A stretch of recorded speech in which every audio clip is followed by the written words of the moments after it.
दिल्ली आने से पहले वो अंबाला के उस इलाके में थी जहां आर्मी वाले रहते थे, जहां कई गोरे उसके ग्राहक थे। इन गोरों से मिलने जुलने की वजह से वो अंग्रेजी के 10-15 शब्द सीख गई थी। इनको वो आम बातचीत में इस्तेमाल नहीं करती थी। लेकिन जब वो दिल्ली में आई और उसका कारोबार न चला, तो एक दिन उसने अपनी पड़ोसन तमंचा जान से कहा, दिस लाइफ वेरी बैड, यानी ये जिंदगी बहुत बुरी है जिसमें खाने को ही नहीं मिलता।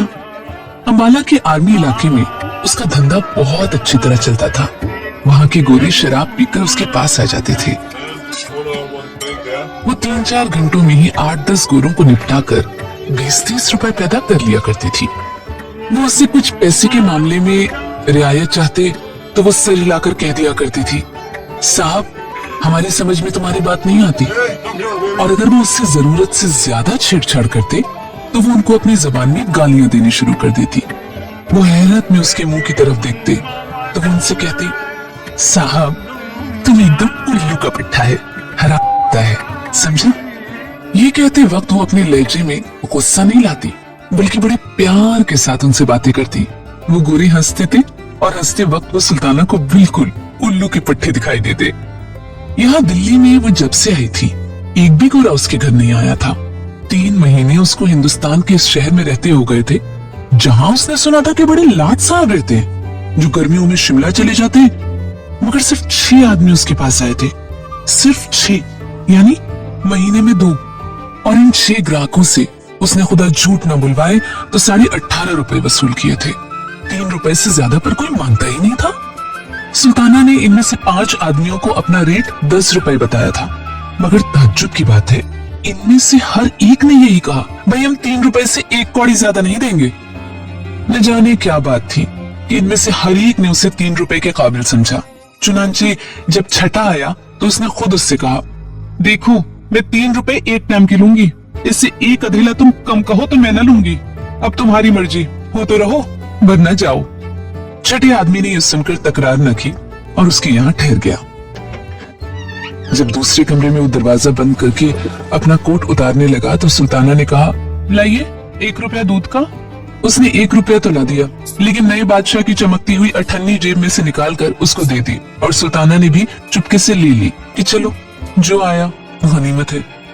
18.5 रुपए 3 महीनों में, 20 रुपए महीना तो इस कोठी का किराया था, जिसको मालिक मकान अंग्रेजी भाषा में फ्लैट कहता था।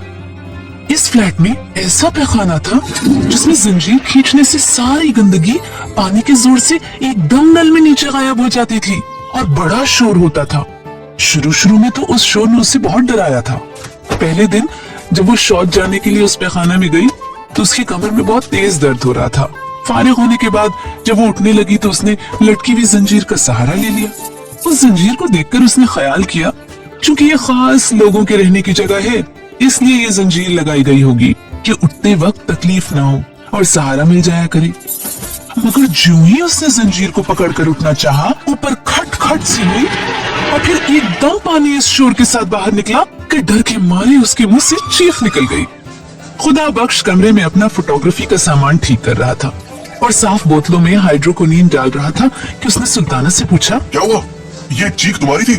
सुल्ताना का दिल धड़क रहा था। उसने कहा, ये हुआ पैखाना है कि क्या है? बीच में ये रेलगाड़ियों की तरह जंजीर क्यों लटका रखी है? मेरी कमर में दर्द था, मैंने कहा चलो इसका सहारा ले लूंगी, पर इस मुई जंजीर को छेड़ना था कि वो धमाका हुआ कि मैं तुमसे क्या कहूँ। खुदा बख्श बहुत हंसा था और उसने सुल्ताना को उस पैखाने के बारे में कुछ बता दिया था कि वो नए फैशन का है, जिसमें जंजीर हिलाने से सब गंदगी नीचे जमीन में धंस जाती है। खुदा बख्श और सुल्ताना आपस में कैसे मिले, ये एक लंबी कहानी है। खुदा बख्श रावलपिंडी का था। एंट्रेंस पास करने के बाद उसने लॉरी चलाना सीखा। चुनांचे 4 साल तक वो रावलपिंडी और कश्मीर के बीच लॉरी चलाने का काम करता था। इसके बाद कश्मीर में उसकी दोस्ती एक औरत से हो गई। उसको भगाकर वो लाहौर ले आया। लाहौर में चूंकि उसको कोई काम न मिला, इसलिए उसने औरत को पेशे में बिठा दिया। 2-3 साल तक ये सिलसिला जारी रहा और फिर वो औरत किसी और के साथ भाग गई। खुदा बख्श को मालूम हुआ कि वो अंबाला में है। वो उसकी तलाश में अंबाला आया, जहां उसको सुल्ताना मिल गई। सुल्ताना ने उसको पसंद किया, चुनांचे दोनों का संबंध हो गया। खुदा बख्श के आने से सुल्ताना का कारोबार एकदम चमक उठा। औरत चूंकि अंधविश्वासी थी, इसलिए उसने समझा कि खुदा बख्श बड़ा लकी है जिसके आने से इतनी तरक्की हो गई। चुनांचे इस विश्वास ने खुदा बख्श की अहमियत उसकी नजर में और बढ़ा दी। यहाँ वो गोरों की फोटो खींचता रहता। 1 महीने के अंदर अंदर उसके इलाके के बहुत से गोरों से जान पहचान हो गई। चुनांचे वो सुल्ताना को वहीं ले गया। इस इलाके में खुदा बख्श के जरिए कई गोरे सुल्ताना के पक्के ग्राहक बन गए और उसकी आमदनी पहले से दुगनी हो गई। सुल्ताना ने कानों के लिए बूंदे खरीदे, 5.5 तोले की 8 कंगनियां भी बनवा ली, 10-15 अच्छी अच्छी साड़ियां भी जमा कर ली। घर में फर्नीचर वगैरह भी आ गया। कुल मिलाकर अम्बाला के आर्मी इलाके में वो बड़ी खुशहाल थी। मगर एकाएक न जाने खुदा बख्श के दिल में क्या समाई कि उसने दिल्ली जाने की ठान ली। सुल्ताना इनकार कैसे करती, जबकि खुदा बख्श को अपने लिए बड़ा लकी समझती थी। उसने खुशी खुशी दिल्ली जाना कबूल कर लिया। सुल्ताना ने सोचा कि इतने बड़े शहर में जहाँ लाट साहब रहते हैं, उसका धंधा और भी अच्छा चलेगा। चुनांचे जल्दी जल्दी घर का भारी सामान बेच बाच कर वो खुदा बख्श के साथ दिल्ली आ गई। यहाँ पहुंचकर खुदा बख्श ने 20 रुपए महीने पर एक छोटा सा फ्लैट ले लिया, जिसमें वो दोनों रहने लगे। एक ही किस्म के नए मकानों की लंबी सी कतार सड़क के साथ साथ चली गई थी। म्यूनिसिपल कमेटी ने शहर का एक हिस्सा खास वेश्याओं के लिए रख दिया था, ताकि वो शहर में जगह जगह अड्डे ना बनाए। नीचे दुकानें थी और ऊपर 2 मंजिला रिहायशी फ्लैट। चूंकि सब इमारतें एक ही डिजाइन की थी, इसलिए शुरू शुरू में सुल्ताना को अपना फ्लैट तलाश करने में बड़ी मुश्किल होती थी। पर जब नीचे लॉन्ड्री वाले ने अपने बोर्ड के सामने लगा दिया, तो उसको एक पक्की निशानी मिल गई। बोर्ड पे लिखा था, यहाँ मैले कपड़ों की धुलाई की जाती है। ये बोर्ड पढ़ते ही वो अपना फ्लैट तलाश कर लिया करती थी। इस तरह उसने बहुत सी निशानियां कायम कर ली थी। मसलन बड़े बड़े अक्षरों में जहाँ कोयले की दुकान लिखा था, वहां उसकी सहेली हीराबाई रहती थी, जो कभी रेडियो स्टेशन में गाने जाया करती थी। जहाँ यात्रियों के खाने का सारा इंतजाम है लिखा था, वहां उसकी दूसरी सहेली मुख्तार रहती थी।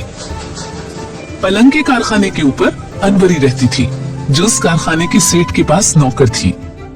चूंकि सेठ साहब को रात के वक्त अपने कारखाने की देखभाल करनी होती थी, इसलिए वो अनवरी के पास ही रहते थे। दुकान खोलते ही ग्राहक थोड़े ही आते हैं, इसलिए जब 1 महीने तक सुल्ताना बेकार रही, तो उसने यही सोचकर अपने दिल को तसल्ली दी। पर जब 2 महीने गुजर गए और कोई आदमी उसके कोठे पर ना आया, तो उससे बड़ी चिंता हुई। उसने खुदा बख्श से कहा, ए खुदा बख्श, आज हमें यहाँ आए 2 महीने पूरे हो गए हैं, पर किसी ने आज तक इधर का रास्ता नहीं देखा। मानती हूँ आजकल बाजार बहुत मंदा है, पर इतना मंदा भी तो नहीं कि 2 महीने तक कोई शक्ल देखने ही ना आए। खुदा बख्श को भी ये बात बहुत अरसे से खटक रही थी, लेकिन वो खामोश था। वो इसके आगे कुछ कहने ही वाला था कि सीढ़ियों पर किसी के चढ़ने की आवाज आई।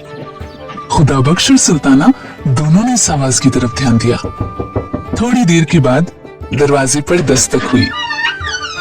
खुदा बख्श ने लपक कर दरवाजा खोला। एक आदमी अंदर दाखिल हुआ। ये पहला ग्राहक था, जिससे 3 रुपए में सौदा तय हुआ। इसके बाद 5 और आए, यानी 3 महीने में 6, जिनसे सुल्ताना ने सिर्फ 18.5 रुपए वसूल किए। 20 रुपए महीना तो फ्लैट के किराए में चले जाते थे। पानी का टैक्स और बिजली का बिल अलग था। इसके अलावा घर के दूसरे खर्चे भी थे, खाना पीना, कपड़े लत्ते, दवा दारू, और आमदनी कुछ भी नहीं थी। 18.5 रुपए 3 महीनों में आए, तो उसे आमदनी तो नहीं कह सकते ना। सुल्ताना परेशान हो गई। 5.5 तोले की 8 कंगनियां जो उसने अंबाला में बनवाई थी, आहिस्ता आहिस्ता बिक गई। आखिरी कंगनी की जब बारी आई, तो उसने खुदा बख्श से कहा, तुम मेरी सुनो और चलो अंबाले में।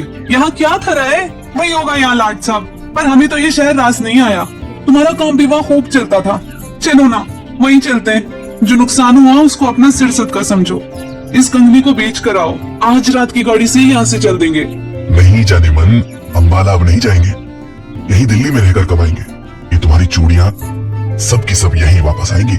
अल्लाह पर भरोसा रखो, वो बड़ा कारसाज है, यहाँ भी वो कोई ना कोई असबाब बना ही देगा। सुल्ताना चुप हो गई। चुनांचे आखिरी कंगनी भी हाथ से उतर ही गई। सुने हाथ देखकर उसको बहुत दुख होता था, पर क्या करती, पेट भी तो आखिर किसी काम धंधे से भरना था ना। जब 5 महीने गुजर गए और आमदनी खर्च के मुकाबले चौथाई से भी कुछ कम रही, तो सुल्ताना की परेशानी और ज्यादा बढ़ गई। खुदा बख्श भी अब सारा दिन घर से गायब रहने लगा था। सुल्ताना को इसका भी दुख था। इसमें कोई शक नहीं कि पड़ोस में उसकी 2-3 मिलने वालियां मौजूद थीं, जिनके साथ वो अपना वक्त काट सकती थी। हर रोज उनके यहाँ जाना और घंटों बैठे रहना उसको बहुत बुरा लगता था। चुनांचे आहिस्ता आहिस्ता उसने इन सहेलियों से मिलना जुलना बिल्कुल छोड़ दिया। सारा दिन वो अपने सुनसान मकान में बैठी रहती, कभी सुपारी काटती रहती, कभी अपने पुराने फटे हुए कपड़ों को सीती रहती और कभी बाहर बालकनी में जाकर जंगले के साथ खड़ी हो जाती और सामने रेलवे शेड में खड़े और चलते इंजनों की तरफ घंटों बेमतलब देखती रहती। अंबाला में जहां आर्मी वाले रहा करते थे, जब वो वहां रहती थी तो स्टेशन के पास ही उसका मकान था, मगर वहां उसने कभी इन चीजों को ऐसी नजरों से नहीं देखा था। अब तो कभी कभी उसके दिमाग में ये भी ख्याल आता कि ये जो सामने रेल की पटरियों का जाल सा बिछा है और जगह जगह से भाप और धुआं उठ रहा है, बहुत सी गाड़ियां हैं जिनको चंद मोटे मोटे इंजन इधर उधर धकेलते रहते हैं। सुल्ताना को कभी कभी ये इंजन सेठ मालूम होते थे, जो कभी कभी अंबाला में उसके यहाँ आया करते थे। खुदा बख्श से उसने अनेक बार कहा, देखो मेरे हाल पर रहम करो, यहाँ घर में रहा करो, मैं सारा दिन यहाँ बीमारों की तरह पड़ी रहती हूँ। जाने मन मैं बाहर कुछ कमाने की फिक्र कर रहा हूँ। अल्लाह ने चाहा तो चंद दिनों में ही बेड़ा पार हो जाएगा। पूरे 5 महीने हो गए थे, मगर अभी तक न सुल्ताना का बेड़ा पार हुआ था न खुदा बख्श का। मुहर्रम का महीना सिर पर आ रहा था, मगर सुल्ताना के पास काले कपड़े बनवाने के लिए कुछ था ही नहीं। मुख्तार ने लेडी हैमिल्टन की एक नए ढंग की कमीज बनवाई थी, जिसकी आस्तीनें काली जॉर्जेट की थी। इसके साथ मैच करने के लिए उसके पास काली साटन की सलवार थी, जो काजल की तरह चमकती थी। अनवरी ने रेशमी जॉर्जेट की एक बड़ी उम्दा साड़ी खरीदी थी।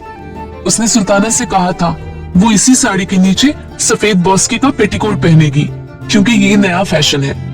इस साड़ी के साथ पहनने के लिए अनवरी काले मखमल का एक जूता लाई थी, जो बड़ा नाजुक था। सुल्ताना ने जब ये तमाम चीजें देखी तो उसको इस एहसास ने बहुत दुख दिया कि वो मुहर्रम मनाने के लिए ऐसा लिबास खरीदने की हैसियत भी नहीं रखती। अनवरी और मुख्तार के पास ये लिबास देखकर जब वो घर आई तो उसका दिल बहुत दुखी था। उसे ऐसा मालूम होता था कि फोड़ा सा उसके अंदर पैदा हो गया है। घर बिल्कुल खाली था। खुदा बख्श वैसे ही हमेशा की तरह बाहर था। देर तक वो दरी पर गांव तकिए सिर के नीचे रखकर लेटी रही, पर जब उसकी गर्दन ऊंचाई की वजह से अकड़ सी गई तो उठकर बाहर बालकनी में चली गई, ताकि गमगीन ख्यालात को अपने दिमाग से निकाल दे। बाजार में ऐसे आदमी चलने शुरू हो गए थे जो ताक झांक करने के बाद चुपचाप घरों की तरफ चले जाते हैं। ऐसे ही एक आदमी ने गर्दन ऊंची करके सुल्ताना की तरफ देखा। सुल्ताना मुस्कुरा दी और उसको भूल गई, क्योंकि अब सामने पटरियों पर एक इंजन आ गया था। सुल्ताना ने गौर से उसकी तरफ देखना शुरू किया और आहिस्ता आहिस्ता ये ख्याल उसके दिमाग में आया कि इंजन ने भी काला लिबास पहन रखा है। ये अजीबो गरीब ख्याल दिमाग में से निकालने की खातिर जब उसने सड़क की ओर देखा तो उसे वही आदमी बैलगाड़ी के पास खड़ा नजर आया, जिसने उसकी तरफ ललचाई नजरों से देखा था। सुल्ताना ने उसे हाथ से इशारा किया। उस आदमी ने इधर उधर देखकर हाथ के इशारे से पूछा, किधर से आऊं? सुल्ताना ने उसे रास्ता बता दिया। वो आदमी थोड़ी देर खड़ा रहा, मगर फिर बड़ी फुर्ती से ऊपर चला आया। सुल्ताना ने उसे दरी पर बिठाया। जब वो बैठ गया तो उसने बातचीत शुरू करने के लिए कहा, आप ऊपर आते ही डर रहे थे? तुम्हें कैसे मालूम हुआ? डरने की क्या बात थी? ये मैंने इसलिए कहा कि आप देर तक वहीं खड़े रहे और फिर कुछ सोचकर इधर आए। तुम्हें कुछ गलतफहमी हुई है। मैं तुम्हारे ऊपर वाले फ्लैट की तरफ देख रहा था। वहाँ एक औरत खड़ी मर्द को ठेंगा दिखा रही थी। मुझे मन से पसंद आया। फिर बालकोनी में सब्ज बल्ब रोशन हुआ तो मैं कुछ देर के लिए ठहर गया। सब्ज रोशनी मुझे पसंद है, आंखों को बहुत अच्छी लगती है। सीढ़ियां चढ़कर ऊपर आए आदमी ने कमरे को ताकना झांकना शुरू किया। फिर वो उठ खड़ा हुआ। सुल्ताना ने पूछा, आप जा रहे हैं? नहीं, मैं तो बस तुम्हारे मकान को देखना चाहता हूँ। चलो मुझे तमाम कमरे दिखाओ। सुल्ताना ने उसको तीनों कमरे एक एक करके दिखा दिए। उस आदमी ने बिल्कुल खामोशी से उन कमरों का मुआयना किया। जब वो फिर उसी कमरे में आ गए जहाँ पहले बैठे थे तो उस आदमी ने कहा, मेरा नाम शंकर है। सुल्ताना ने पहली बार गौर से शंकर की तरफ देखा। वो ठीक ठाक कद, मामूली शक्ल सूरत का आदमी था, मगर उसकी आंखें बाकियों से बिल्कुल अलग, साफ शफाफ थी। कभी कभी उनमें एक अजीब किस्म की चमक भी पैदा होती थी। फिट फाट बॉडी थी, कनपटियों पर उसके बाल सफेद हो रहे थे। खाकी रंग की गरम पैंट पहने था, सफेद कमीज थी जिसका कॉलर गर्दन पर से ऊपर को उठा हुआ था। शंकर कुछ इस तरह दरी पर बैठा था जिससे ऐसा मालूम होता था मानो शंकर के बजाय सुल्ताना ग्राहक है। इस एहसास ने सुल्ताना को थोड़ा परेशान कर दिया। चुनांचे उसने शंकर से कहा, फरमाइए। मैं क्या फरमाऊं, अब कुछ तुम ही फरमाओ, बुलाया तुमने मुझे। आप काम क्या करते हैं? यही जो तुम लोग करते हो। क्या? तुम क्या करती हो? मैं कुछ नहीं करती। तो मैं भी कुछ नहीं करता। ये तो कोई बात ना हुई, आप कुछ ना कुछ तो जरूर करते होंगे। तुम भी कुछ ना कुछ तो जरूर करती होगी। झक मारती हूँ। मैं भी झक मारता हूँ। तो आओ, दोनों झक मारी। मैं तो हाजिर हूँ, मगर झक मारने के लिए मैं कभी दाम नहीं दिया करता। होश की दवा करो, ये लंगर खाना नहीं है। और मैं भी वॉलंटियर नहीं हूँ। ये वॉलंटियर कौन होते हैं? उल्लू के पट्टे। मैं भी उल्लू की पट्टी नहीं। मगर वो आदमी खुदा बख्श जो तुम्हारे साथ रहता है ना, वो जरूर उल्लू का पट्टा है। क्यों? इसलिए कि वो कई दिनों से ऐसे खुदा रसीदा फकीर के पास अपनी किस्मत खुलवाने जा रहा है जिसकी अपनी किस्मत जंग लगे ताले की तरह बंद है। तुम हिंदू हो, इसलिए हमारे इन बुजुर्गों का मजाक उड़ाते हो। ऐसी जगहों पर हिंदू मुस्लिम सवाल पैदा नहीं हुआ करते। पंडित, मौलवी और मिस्टर जिन्ना अगर यहाँ आए तो वो भी शरीफ आदमी बन जाए। जाने तुम क्या ऊट पटांग बातें करते हो। बोलो, रहोगे? उसी शर्त पर जो पहले बता चुका हूँ। तो जाओ, रास्ता पकड़ो। शंकर आराम से उठा। पतलून की जेबों में उसने अपने दोनों हाथ ठूसे और जाते हुए कहा, मैं कभी कभी इस बाजार से गुजरा करता हूँ, तुम्हें जब भी मेरी जरूरत हो बुला लेना, मैं बहुत काम का आदमी हूँ। शंकर चला गया और सुल्ताना काले लिबास को भूलकर देर तक उसके बारे में सोचती रही। इस आदमी की बातों ने उसके दुख को बहुत हल्का कर दिया था। शाम को जब खुदा बख्श आया तो सुल्ताना ने उससे पूछा, तुम आज सारा दिन किधर गायब रहे? पुराने किले के पास से आ रहा हूँ। वहाँ एक बुजुर्ग कुछ दिनों से ठहरे हुए हैं, उन्हीं के पास हर रोज जाता हूँ कि हमारे दिन फिर जाए। तो उन्होंने तुमसे कुछ कहा? नहीं, अभी वो मेहरबान नहीं हुए। और सुल्ताना, मैं जो उनकी खिदमत कर रहा हूँ ना, वो अकारत कभी नहीं जाएगी। अल्लाह का फजल शामिल हाल रहा तो जरूर वारे न्यारे हो जाएंगे। सुल्ताना के दिमाग में मुहर्रम मनाने का ख्याल समाया हुआ था। खुदा बख्श से रोनी आवाज में कहने लगी, सारा सारा दिन बाहर गायब रहते हो, मुहर्रम सिर पर आ गया है।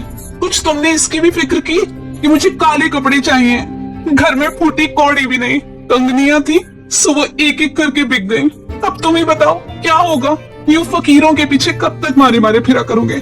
मुझे तो ऐसा दिखाई देता है कि यहाँ दिल्ली में खुदा ने भी हमसे मुंह मोड़ लिया है। मेरी सुनो तो अपना काम शुरू कर दो, कुछ तो सहारा हो ही जाएगा।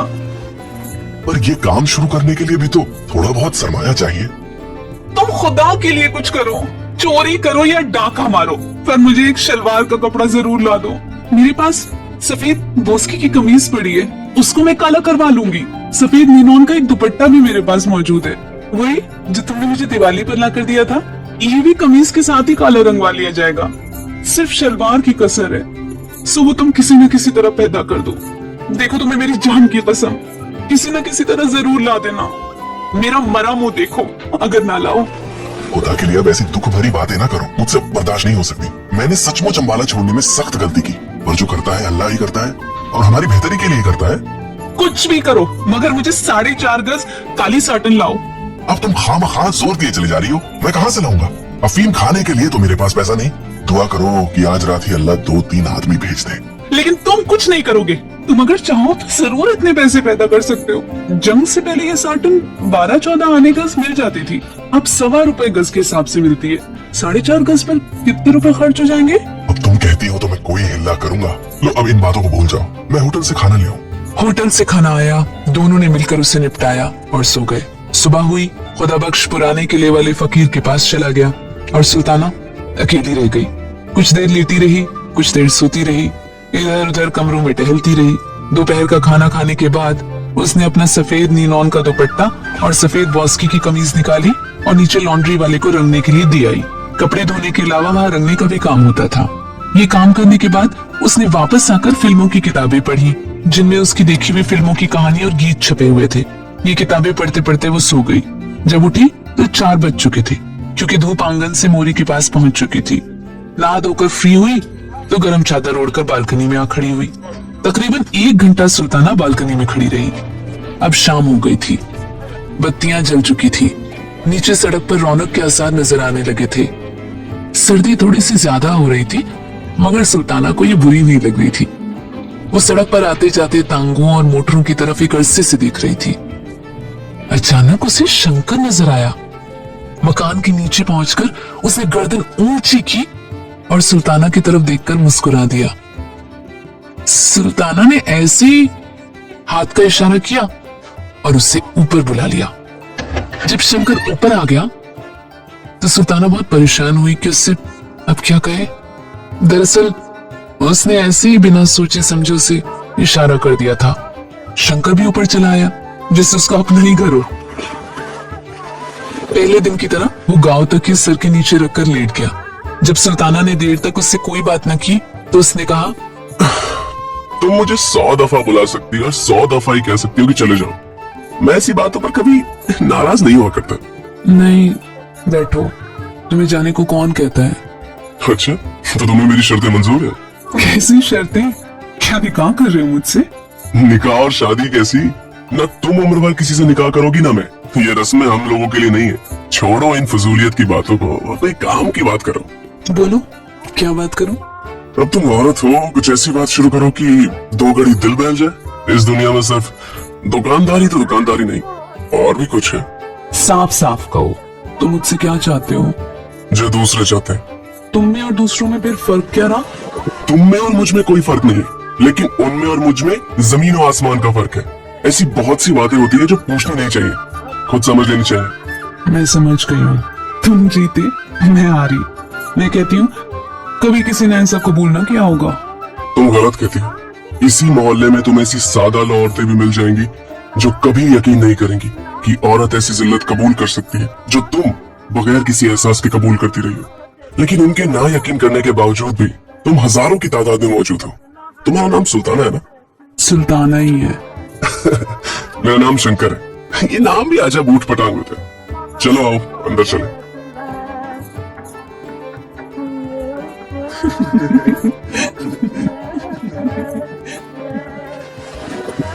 तो चलो अब मैं चलता हूँ। शंकर, मेरी एक बात मानोगे? पहले बात बताओ। तुम कहोगे कि मैं दाम वसूल रही हूँ, मगर कहो कहो, रुक क्यों गई? बात ये है कि मुहर्रम आ रहा है और मेरे पास इतने पैसे नहीं कि काली शलवार बना सकूं।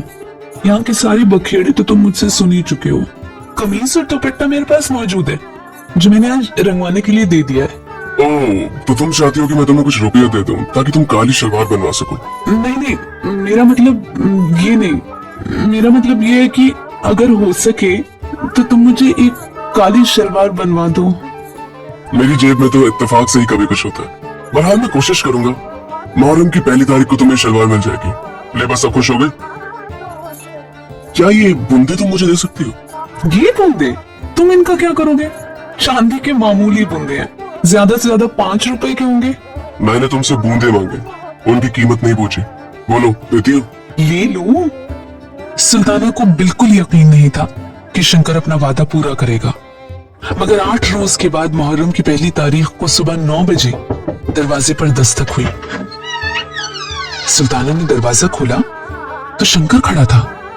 अखबार में लिपटी हुई चीज उसने सुल्ताना को दी और कहा, साटन की काली शलवार है, देख लेना, शायद लंबी हो। अब मैं चलता हूँ। शंकर सलवार देकर चला गया और कोई बात उसने सुल्ताना से नहीं की। उसकी पतलून में सिलवटें पड़ी हुई थी, बाल बिखरे हुए थे। ऐसा महसूस होता था कि अभी अभी सोकर उठा है और सीधा इधर ही चला आया। सुल्ताना ने कागज खोला। साटन की काली सलवार थी, वैसी ही जैसी वो अनवरी के पास देख कर आई थी। सुल्ताना बहुत खुश हुई। बूंदों और इस सौदे का जो अफसोस उसे हुआ था, इस सलवार ने और शंकर के वादा निभाने ने उससे दूर कर दिया। दोपहर को वो नीचे लॉन्ड्री वाले से अपनी रंगी हुई कमीज और दुपट्टा लेकर आई। तीनों काले कपड़े जब उसने पहन लिए तो दरवाजे पर दस्तक हुई। सुल्ताना ने दरवाजा खोला तो अनवरी अंदर दाखिल हुई। मुहर्रम के लिए सुल्ताना पूरी तैयार थी अपने काले लिबास में। उसने सुल्ताना के तीनों कपड़ों की तरफ देखा और कहा, कमीज और दुपट्टा तो रंगा हुआ मालूम होता है, पर ये शलवार नई है, कब बनवाई? आज ही दर्जी लाया है। अनवरी के कानों पर नजर पड़ते ही उसने पूछा, ये बूंदे, ये बूंदे कहां से लिए? आज ही मंगवाए हैं। इसके बाद उनमें कोई बात नहीं हुई।